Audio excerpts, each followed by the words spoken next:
Hey, we're going to try a campfire talk here. Was listening to a podcast by one of my new favorite podcasters. His name's Chad Wright. And he was in the book of Job, and particularly discussing Job 13:15. And it got me wanting to dig into the book a little more. The conversation was pretty interesting, and I wanted to go a little further with it. So it says, though he slay me, yet I will trust in him. So Job is a wealthy man of upright character who loves God. Yet God allows Satan to destroy his flocks, his possessions, his children, and eventually his health. Job refuses to give up on God, even though he doesn't understand why this is happening to him.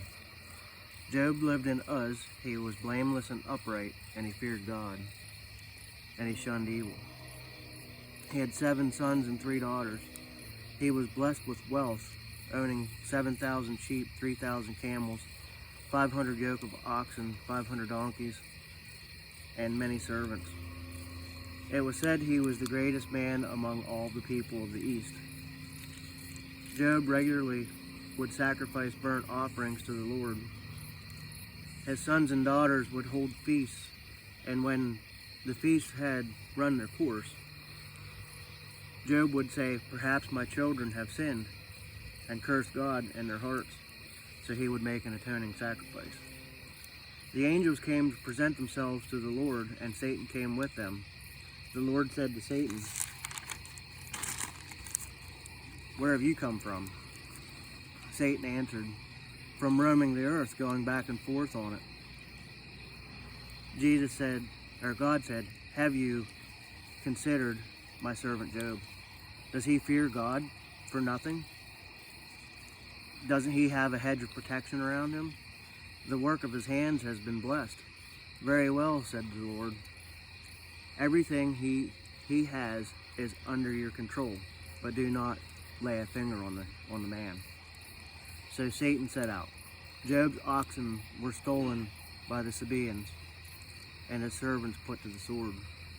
The Chaldeans swept in and made off with his camels.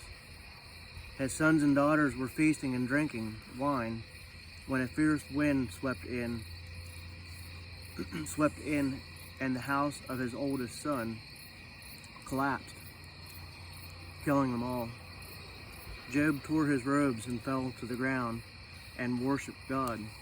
"Naked I came from my mother's womb, and naked I will depart. The Lord gave, and the Lord has taken away.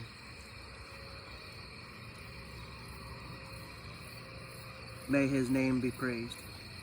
The angels came again to present themselves before the Lord, and Satan also came with them. He once again was roaming back and forth on the earth. "Have you considered my servant Job?" said the Lord. "There's no one like him. He is blameless and upright, a man who fears God and shuns evil. He maintains his integrity, though you incited me against him to ruin him without reason." "Skin for skin," Satan replied. "A man will give all he has for his own life." "Very well," said the Lord. "He is in your hands, but you must spare his life." Satan went and inflicted Job with painful sores from the soles of his feet to the crown of his head. Job took broken pottery and scraped himself with it as he sat among the ashes. His wife said, "Curse God and die." Job said, "You are foolish. Should we accept good from God, but not trouble?" His friends came around him, and they had discussions, which brings us to Job 13:15. Though he slay me, yet I will hope in him." What a proclamation. I will still hope in you in the midst of great suffering. His friends are around him, telling him the reason for his suffering is because he's a wicked person.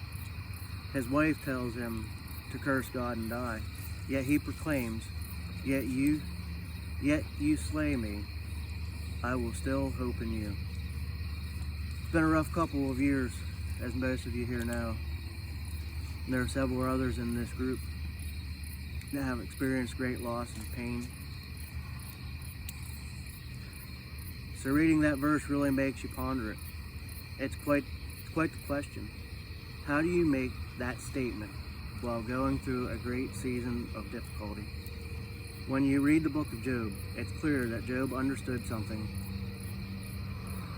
that for the most part nowadays we refuse to believe. Job understood the sovereignty of God. Therefore, he trusted God even in the midst of the terrible things he was experiencing. He understood that what he was going through was somehow according to the Father's will, even the hard things. Job wasn't questioning the will of the Almighty. He was asking, why is this your will for me? Well, God shows up, but he never really answers. He never really reveals to Job the reason. He basically says, who are you to question me, the Almighty?